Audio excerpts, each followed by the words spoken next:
भारत एक देश है, धर्मशाला थोड़े है कि जिसका मूल किया भारत में घुस आया और मतदान में हिस्सा लिया और हमारी सरकारों को मत देने का अधिकार उसी को है जो भारत का क्या है, नागरिक। उसको लेकर एसआईआर चला, अनोखा एसआईआर चला। पहली बार निर्वाचन के कारण सर्वोच्च न्यायालय को दखलंदाजी करना पड़ा और सबकी जांच करने के लिए कि अब डीएम और सब लोग करेंगे न्यायालय के संरक्षण। उसके बावजूद भी एसआईआर को लेकर के और आपके ज्ञानेश कुमार जी को हटाने का प्रस्ताव आया, देखिए उसका क्या होगा। तो इस सदन का टाइमिंग है, सदन की कार्रवाई। अब इसमें होता है कि पहला घंटा होता है, वह लोकसभा में पहला घंटा प्रश्नकाल का होता है, राज्यसभा में पहला घंटा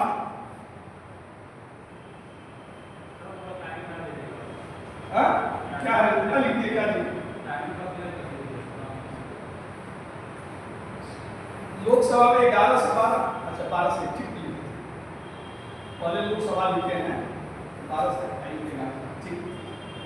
और राज्यसभा में जो पहला घंटा है वह शून्यकाल। फिर आता है दूसरा प्रश्नकाल, शून्यकाल। लोकसभा में शून्यकाल का दूसरा घंटा 12 से 1 का क्या होता है, लोकसभा में दूसरा घंटा 12 से 1 का शून्यकाल का होता है और राज्यसभा में पहला घंटा शून्यकाल का 11 से 12। क्या चीज?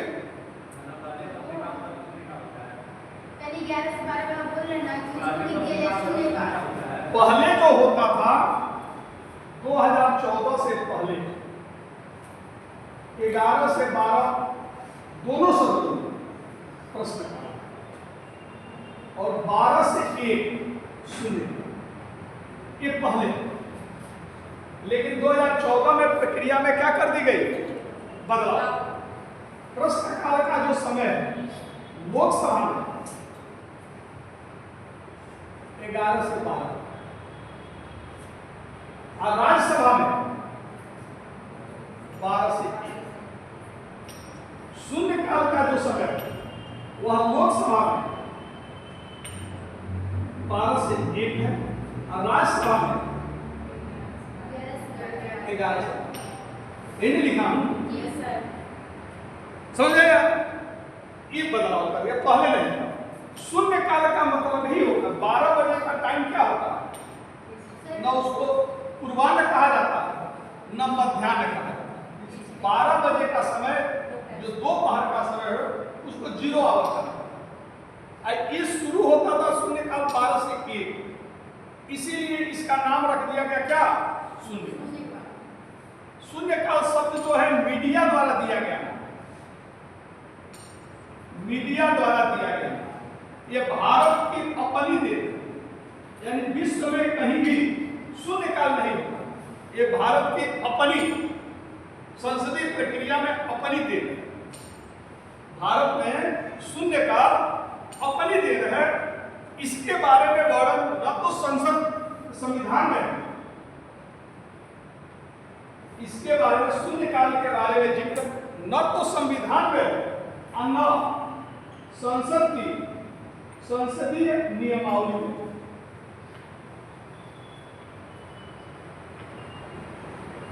संसदीय नियमावली में भी नहीं है और क्या है, संविधान में भी। ये मीडिया चूंकि 12 बजे शुरू होता था तो मीडिया ने इसको अपने लेखों में इसका नाम दिया शून्यकाल और धीरे धीरे ये शून्यकाल नाम रही, इसका क्या हो गया, क्लियर। तो प्रश्नकाल जो होता है, प्रश्नकाल में कई तरह से प्रश्न पूछे जाते हैं। प्रश्न कौन पूछता है, संसद का सदस्य। एलओपी नहीं पूछता है, संसद का कोई भी, चाहे सत्ता पक्ष हो चाहे विपक्ष। लोकसभा या राज्यसभा का मेंबर प्रश्न किससे प्रश्न पूछेगा, मंत्री से, यानी सत्ता पक्ष। प्रश्न किससे पूछा जाता है, मंत्री से। प्रश्न संसद का, किसी भी सदन का सदस्य, संसद का सदस्य मंत्री से प्रश्न पूछना, मंत्री से प्रश्न पूछना। प्रश्न पूछना होता है तो पहले क्या किया जाता है, दोनों सदनों का अपना अपना सचिवालय होता है, हम जिक्र कर चुके हैं। दोनों सदनों का अपना अपना सचिवालय, लोकसभा का भी सचिवालय होता है, राज्यसभा का सचिवालय, अपना अपना सचिवालय होता है। पहले अगर लोकसभा का सदस्य प्रश्न पूछ रहा है तो स्पीकर को संबोधित करके वह प्रश्न भेजेगा कहाँ, सचिवालय में। ऑनलाइन भी उसके क्वेश्चन दर्ज करा सकता है, या हाथ से लिख करके लोकसभा अध्यक्ष के नाम से कि मैं लोकसभा अध्यक्ष से प्रश्न पूछना चाहता हूं, मंत्री का नाम नहीं आता, लोकसभा अध्यक्ष को संबोधित करके फला मंत्री से मैं प्रश्न पूछना चाहता हूं, मुझे प्रश्न पूछने की इजाजत दी जाए, ऐसा लिख करके सचिवालय में किया जाता है। सचिवालय, सचिवालय का प्रमुख क्या कहलाता है, महासचिव, जो लोकसभा अध्यक्ष या राज्यसभा का सभापति नियुक्त करता है, प्रायः आईएएस अधिकारी को इस पद पर नियुक्ति की है।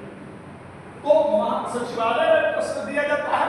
सचिवालय लोकसभा अध्यक्ष, राज्यसभा, लोकसभा का सचिवालय है तो लोकसभा अध्यक्ष से, राज्यसभा का सचिवालय, राज्यसभा का मेंबर है तो राज्यसभा के सचिवालय को देगा, वह महासचिव को देगा, और महासचिव जो होगा राज्यसभा का, वह राज्यसभा के सभापति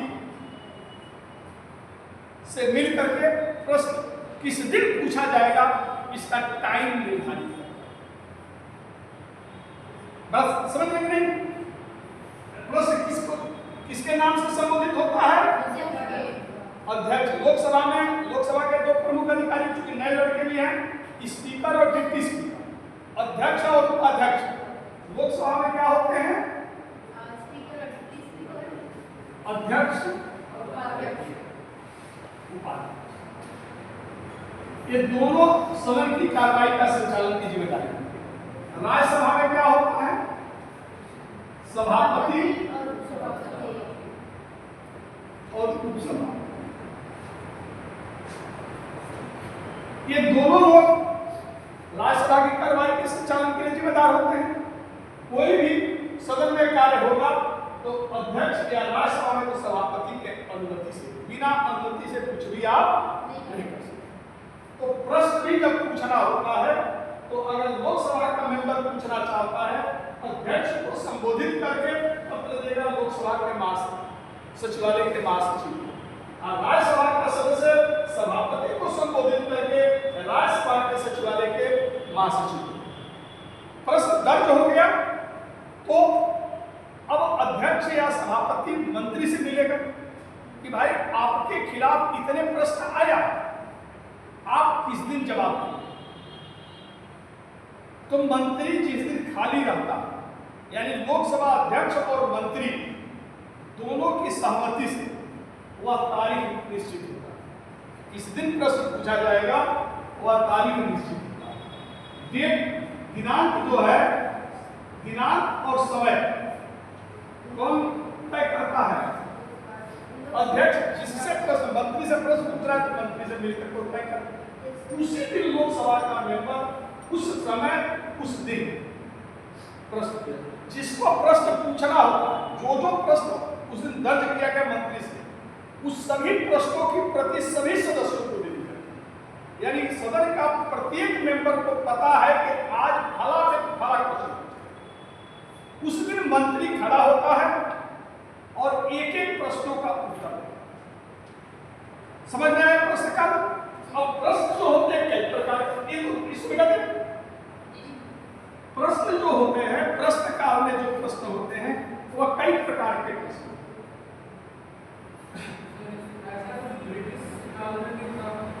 ब्रिटिश काल में प्रश्न काल की शुरुआत कब हुआ था?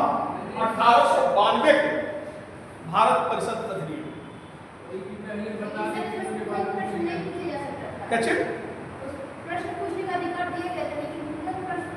पूरा प्रश्न 1892 के भारत परिषद अधिनियम,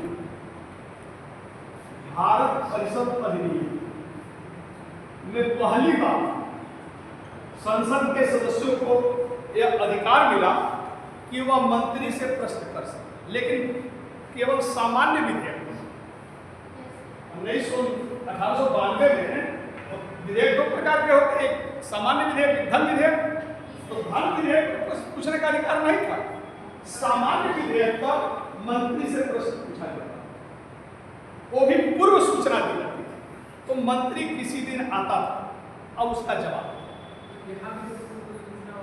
हाँ, अभी बता। तो प्रश्नकाल की शुरुआत कहां से हुई? भारत परिषद, ये भी लिख लीजिएगा। प्रश्नकाल के, भारत में प्रश्नकाल की शुरुआत 1892 के भारत परिषद अधिनियम से शुरू हुआ है। ठीक, लिखिए प्रश्नकाल। अच्छा, लिखिए टाइमिंग लोकसभा में कब होता है? 11 से बाद। राज्यसभा में कब होता है? 12 से। प्रश्नकाल में जो प्रश्न पूछा जाता है तो कितना दिन पूर्व सूचना देनी पड़ती है? न्यूनतम 10 दिन, ठीक ना? तो 21 दिन से लेकर 10 दिन के बीच में आप क्या करेंगे? 21 दिन से 10 दिन के बीच में, अब 10 नहीं बल्कि 15 दिन तक, 15 दिन के बीच में आप सचिवालय को सूचित करेंगे। तब इसी दिन उसको कार्रवाई में शामिल करके, कार्रवाई में शामिल करने का मतलब क्या होगा? महासचिव सूचना देगा लोकसभा अध्यक्ष को, लोकसभा अध्यक्ष मंत्री से राय लेगा। जिस दिन मंत्री समय देंगे उस दिन वो प्रश्न नियमावली में रखना है। अब मंत्री समय देकर के मंत्री भाग नहीं सकते, उनको रहना पड़ेगा, कोई परेशान। हाँ, उस दिन रह करके जवाब देना, ठीक ना? तो एक प्रश्न पूछा जाता है। प्रश्न भी कई प्रकार के प्रश्न होते हैं। एक होता है प्रारंभिक प्रश्न,